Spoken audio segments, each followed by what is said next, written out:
broken us, you're nothing, never will. 'Cause dreams are hard to kill.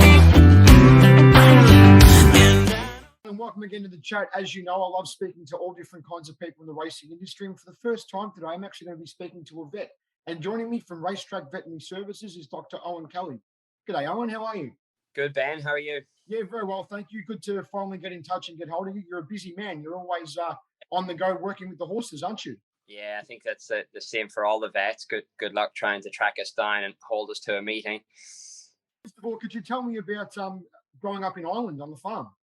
Yeah, look, I grew up on a cattle farm in Northern Ireland, over on the east coast of Northern Ireland, and I decided I was going to be a vet when I was about 3 years old. I used to see the vets coming and going on the farm, but we didn't have any horses. We only dealt with cattle. And once I decided I was going to be a vet, it was easy all the way through school. Anytime anybody asked me, what are you going to do? What are you going to be? I just said, I'm going to be a vet.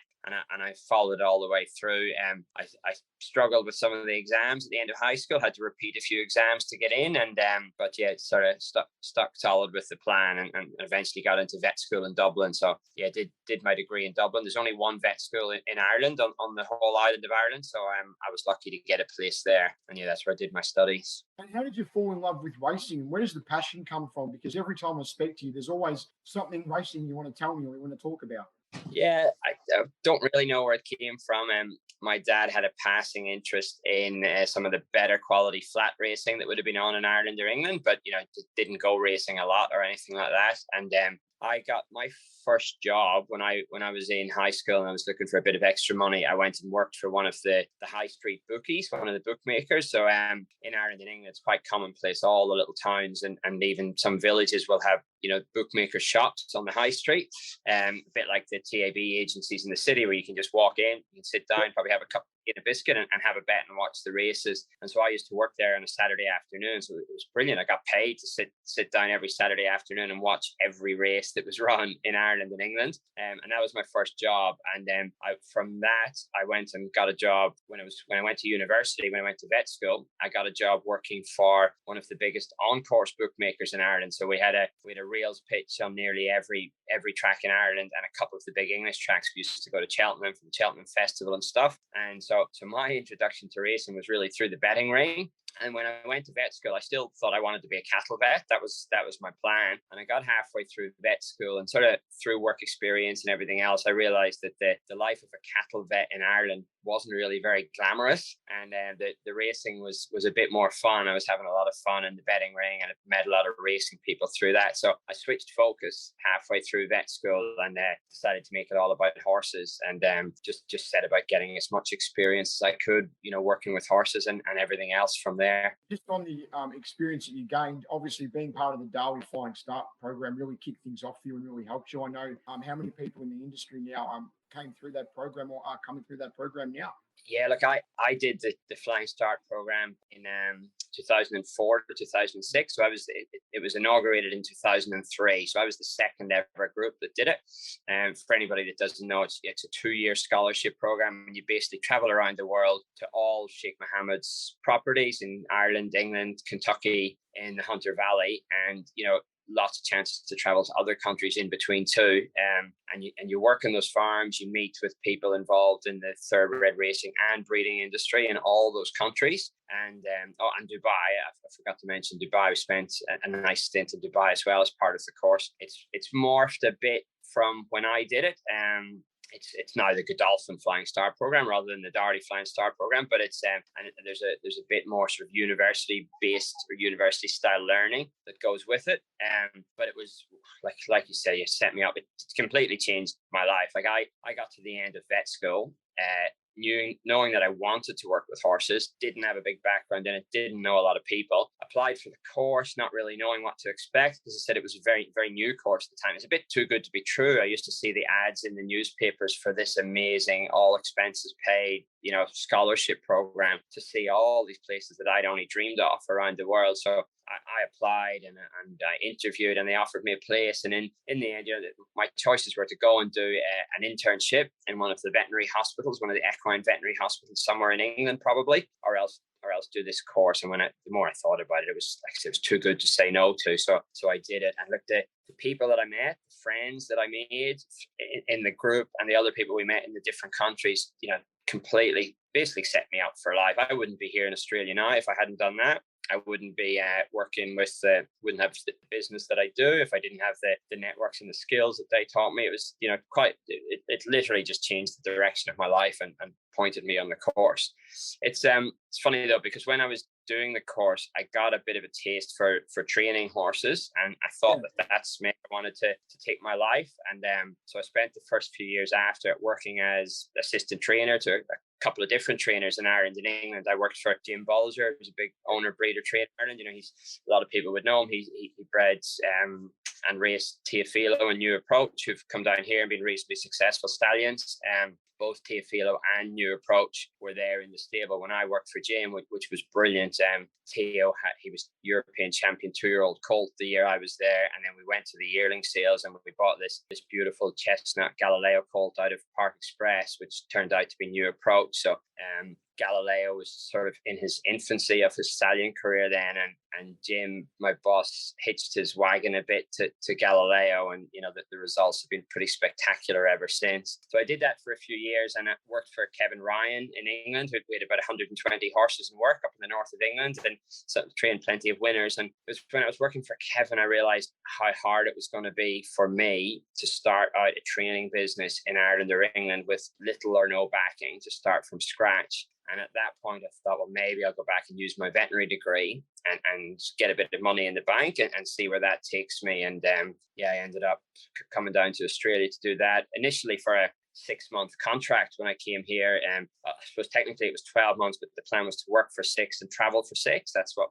my boss wanted. But I clicked well with my boss and a couple of the major clients, and I ended up working for him for 5 years before I got my permanent residence visa and started out on my own. You mentioned Dubai. Was that probably the most exotic racing location you've been to in the world for either work or for pleasure? I try and cram a bit of racing wherever. Oh, I love Dubai. I just love the concept of when I was there, it was the old track at Nad Al Sheba, the track at Meydan hadn't built yet. And every Thursday night at Nad Al Sheba, there were people literally from all over the world. With Brazilian horses. Larry Laxon was there from Singapore. There were people from there were Turkish horses there that year. There was one Indian horse, Mystical, came over from India. That was actually the year after I was in Dubai, but I was back there visiting when Mystical ran, and it became the first ever Indian trained horse to win outside India. So it's just this incredible international mix, and all racing against each other every Thursday night at Nad Al Sheba. And for me, that was I just loved that. I hadn't seen racing quite like that anywhere else in the world. The quality was good. There's better quality racing in other places, but the international mixture was just phenomenal. But through the Flying Start, I was at the Kentucky Derby, the Churchill Downs, when Giacomo won for John Sheriff's. He was the winner of the year I was there. I've been lucky enough being to Royal Ascot. I haven't been racing in Hong Kong or Japan yet, so they're on my to-do list. But I've been racing in India, which was an experience. I would, for any racing fan, it's a bit old-fashioned, a bit colonial. They've got an old English-style betting ring, which is the absolute hive of activity in the day, and the racing's a bit agricultural at times. But that was a great experience, the racing in India. So I do try and cram in a race meeting all over the world, wherever I go. But yeah, Dubai was a particular favorite.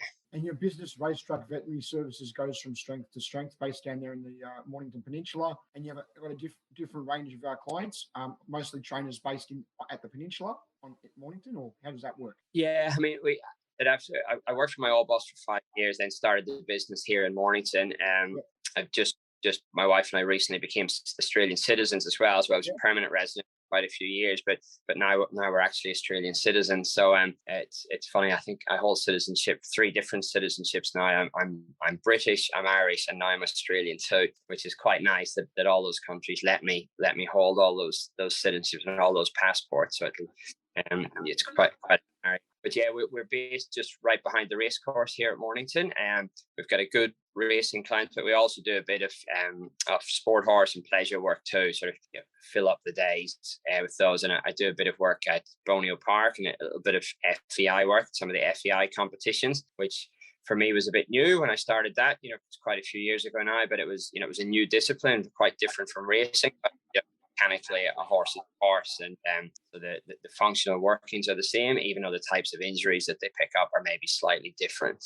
But yeah, we've got a nice little racing client base here at Mornington, and probably looking for our next Group 1 winner in our stables, and hoping that this one coming along.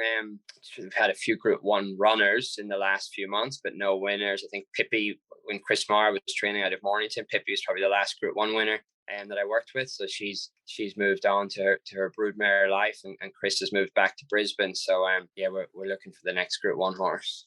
Those of us that don't know too much about it, can you explain the new vetting processes that we use during the Spring Carnival? Because it certainly got tongues wagging here in Australia. And I interviewed Nick Luck from the UK a couple of weeks ago, and even they were a bit confused by it as well.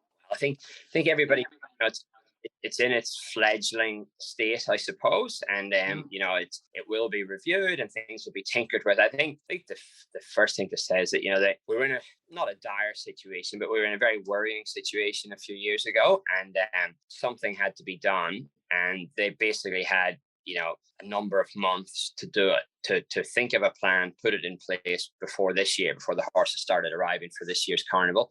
And I think the results have sort of spoken for themselves. Like that, we didn't have any fatalities, we didn't have significant injuries at Werribee, and everything went quite smoothly this year.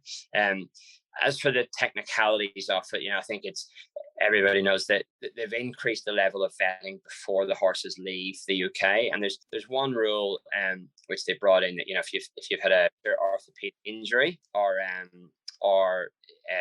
surgery, that you're now ineligible to travel. So, for example, if a horse had a condylar fracture of a cannon bone, which happens, not uncommonly, and the remedy is usually to put a screw or multiple screws into the cannon bone to fix the fracture, and those horses are no longer allowed to come.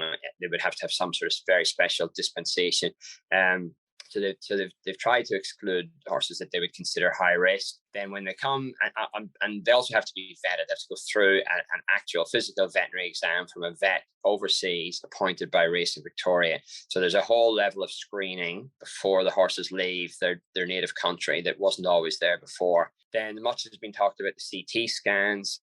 Once they arrive in Australia, everything that comes has to be CT scanned. So they look at the distal limbs. They're basically looking from the bottom of the cannon bone and the fetlock and the pastern, because that's the area, the distal cannon and the fetlock joint and the sesamoid is the area that's been causing most problems in these horses, and probably traditionally does with race horses, particularly horses traveling and training and racing on surfaces that they're not used to. And so there's quite a few imaging modalities that would be available in terms like scintigraphy or bone scans. Werribee have got the CT scanner, and Racing Victoria have decided that that's the imaging modality that they want to use, and it gives them lots of useful information.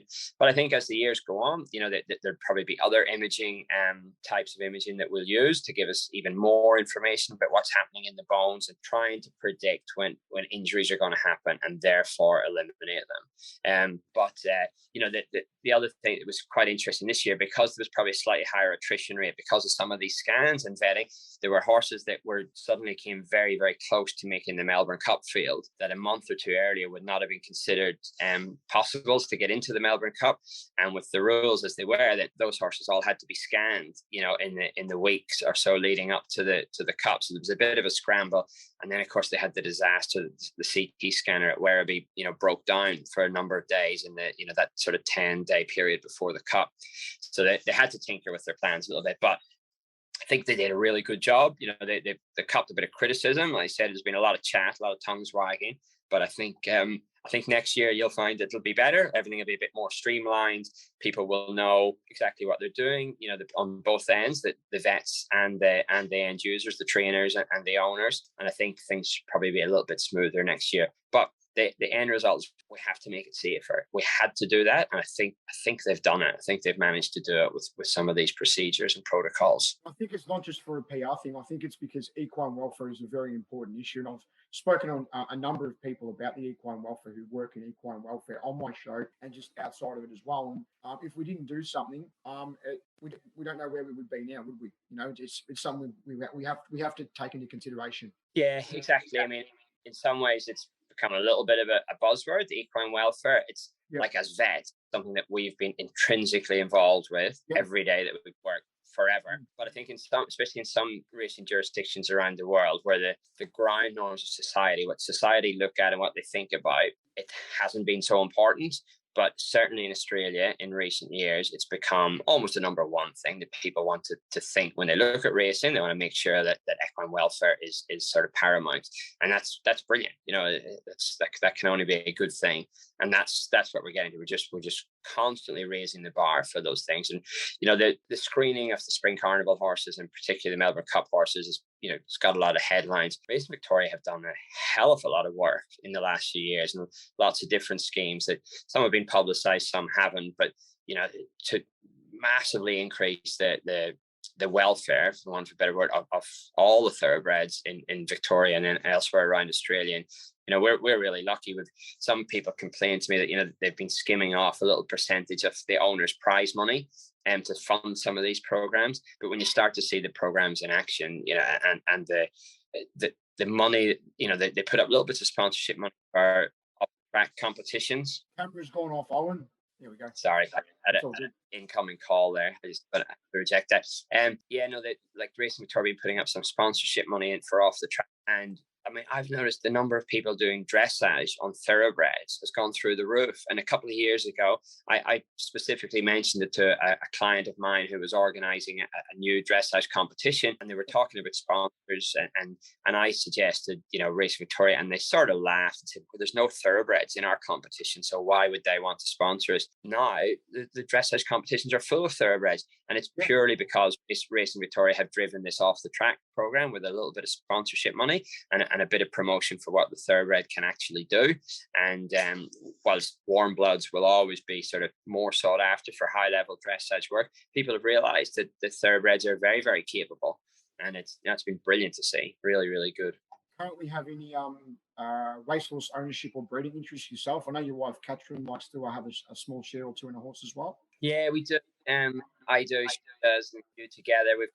I had a bit of, when I, you know, came to Australia and sort of settled down a bit, I was, like most people overseas, unfamiliar with the syndication model that racehorse trainers use here. You know, be unheard of in Ireland to just turn up at a stable and say, oh, I want to buy a 5% share or a 10% share. And a horse just doesn't work like that. If you want a horse, you go and buy 100% of a horse, or you find a mate yourself and you go and buy it and you've got 50% each. But it was brilliant here, you know, that we can just buy like small shares and have an interest. So I started accumulating a few shares of horses sort of after I've been working here a couple of years, and without a whole lot of luck initially, but I have had a couple of winners in my colours over the years. The old Pakenham track was my first ever winner that I had in my colours, a nice old horse called Grand Ransom. John Maloney used to train it, and we bought it out of Maloney's, and Danielle Smith trained it in Mornington here for me, and it won at the old Pakenham track. But at the minute we try and have horses sort of spread around the country. So I've got a horse in Darwin. She's not racing at the minute, but she'll be back. We did have a horse in Alice Springs, nice old sprinter called Override, but he's retired now. We've had one or two horses in Tasmania over the years. I don't think there's anything down there now. And then we've got a few more locally. We've got it's been a good service to us. A horse called Chase on the Case. He ran at Sandown last Wednesday. He was 100-1, but he gave us a really good sight. So he'll hopefully be in a race somewhere in the next week or two that's a bit more winnable. And I think he's in brilliant form, so he should be going really good. He was a good story because Matthew Brown bought him in Tasmania in the Magic Millions Tasmanian yearling sale, and they put together a lady syndicate. So Catherine, my wife, took the share, and we went back for the Magic Millions 2-year-old race in Tasmania the next year. And as things transpired, after scratchings, we were the only women-only owned horse in the race on the day. So it didn't matter where we finished, we were always going to pick up the $10,000 bonus check. So he ran okay. We were slightly disappointed with him in the day. I think he finished 5th. And so we got a little bit of prize money for finishing 5th, and we got a big novelty check and a pink rug for being the first or only women-only owned horse over the line. So that was a really good day. But he's been a good servant ever since then. He's won a handful of races, and he's still going strong. Say, your colours. What are your racing colours? Just if people want to look out for them in the future. I don't think I've got a set of silks here that I can show you. I've got a sort of royal blue and red chevrons is probably the best way to describe it. I haven't carried in a while. I have to find a horse that the trainer lets me put them on pretty soon and give them another spin. And away from working as a vet and all your racing interests on, what do you like to do in your spare time? Oh, I don't have a lot of spare time. I mean, there's a bit of a problem in the veterinary industry. Man, there's a real shortage of vets. The Australian veterinaries probably been producing enough equine orientated vets for quite a while. And so we've been a bit reliant on a lot of overseas imports. And then for the last year and a half with border restrictions, that's almost dried up. I mean, vets can come in if there's a specific job for them and you go through all the process. But hopefully, I think on the 1st of December, the borders open up again for the working holiday visas. So young vets in Ireland and across Europe and stuff will start to feel, that they can just jump on a plane and come to Australia and find a job. So that'll be really good. But as it is, I think all the vets, certainly around here, are very short-staffed. And therefore, we work a lot of hours and we don't have a lot of free time. I do love to play golf, and the Mornington Peninsula's got some beautiful golf courses, but I don't find a lot of time for that. And I do love to go to the races. It's almost work related, but I get incredible personal satisfaction from seeing the horses that I work with, go to the races or go to a competition and win or go really well. And, it's okay, just having your business and having clients that you like, and, can actually go to the races and win. What the joy that gives to everybody else. That's where I get my buzz, and I love that. So I do try and get to the races as much as I can. So it's been nice with things starting to open up again. I was at Ballarat Cup last Saturday, and it was so good. That people were there having a drink, having fun. It was just very like the good old days again, and it was really nice to see. I do know your daughters, Maven, all a little bit. I see them around at the track every now and again. It looks like they've got their racing bug from mum and dad too already. Well, they don't have much choice really, but yeah, no, they've both been getting dragged along to the races from very, very early days, and so they consider that part of a normal weekend is a trip to the races somewhere. And they're used to having RSN on the radio in the car when they're in the car with me, and they know that Saturday afternoon when Daddy finishes work, when he gets home, that the races go on from about 1 o'clock through till about 5 o'clock. They don't ask for Pet Pig or anything else on the TV because that's the time for watching the races. So they're pretty good, but yeah, they do enjoy a trip to the races. One last one, Owen. You've worked for a number of different trainers over the years, including Jim Bolger, like you mentioned, Mike de Kock in South Africa, father of Matt, who's based down at Cranbourne and probably Griffiths these days, and David Hayes.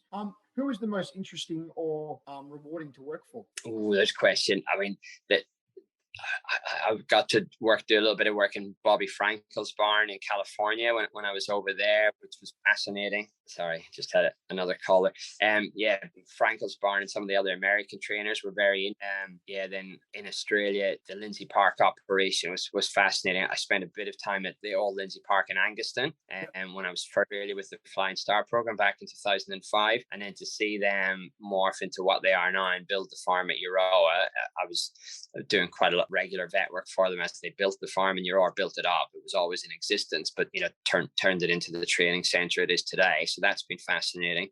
But then, what I have learned is that there's lots and lots of different ways to achieve the same result, to win races. And some people do things very, very differently. But the end result they get to is a fit, happy, healthy horse that's ready to win a race. But everybody does have their own ways. Mike de Kock was very interesting. I spent a bit of time with him in Dubai, just his little Dubai stable. So it was very hand-picked, the horses that were there in Dubai. They didn't have a lot of young horses that were being educated. It was just about getting these older horses ready for the big races on a Thursday night, and he was interesting because, as I said, it was very focused with winning big prize money, and it was a different slant on stuff I'd seen elsewhere around. Sorry, the phone is busy. We keep getting interrupted. In Australia at the minute, I've got a few, what I would consider, really good young trainers, Matthew Bryan and Cranbourne and Clayton Douglas here in Mornington. Just a couple of them. and I do a little bit of work around Pakenham, Charlotte, Littlefield, and people like that. And they've all got their own ideas, honed from different people they've worked for, mostly in Australia. And it's fascinating to see them, how they operate and how they start to achieve it. We're very lucky here at Mornington because we're so close to the beaches. We've got Safety Beach and Balnarring Beach, and then we can go a bit further up the coast, and there's a couple of other beaches available to horses. That's not something that I'd ever really experienced before that I came here, and it's an almost invaluable tool. Darren Weir capitalized on it quite a lot.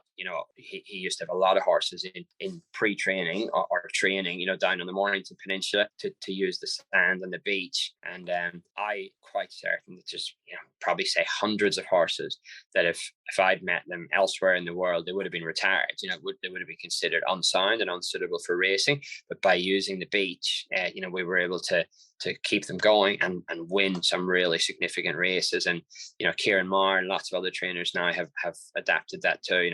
Kieran's operation is phenomenal. I'm lucky to do a little bit of work on some of his horses that spend time down at the beach here, and got to spend a bit of time with Sir Dragonnet, who before he tragically died this year, and he enjoyed his beach work. And it's just Kieran's operation that they've worked out how to use all their facilities, Ballarat, Caulfield, Pakenham. They'll now have the stables on course at Cranbourne, plus the new farm they've bought down at the end of the peninsula, down near the old Markdale, where Lee Friedman and the Friedman brothers trained so successfully. So Kieran's got lots of horses and work down there. And I think the fast filly that won at Ballarat, or the mare that won at Ballarat on Saturday, that looks pretty exciting. She spends a lot of time down there, and they can keep horses barefoot because they're just training in soft sand all the time. So if a horse has got a foot issue, they don't need to have shoes on it. They don't need to be hammering nails into its feet every 3 or 4 weeks. And I'm always learning. Everywhere I go, every trainer I meet, teaches me something new. It's really interesting. Kelly, thanks for joining me. Appreciate it. No problem. Thanks, Ben. Thank you.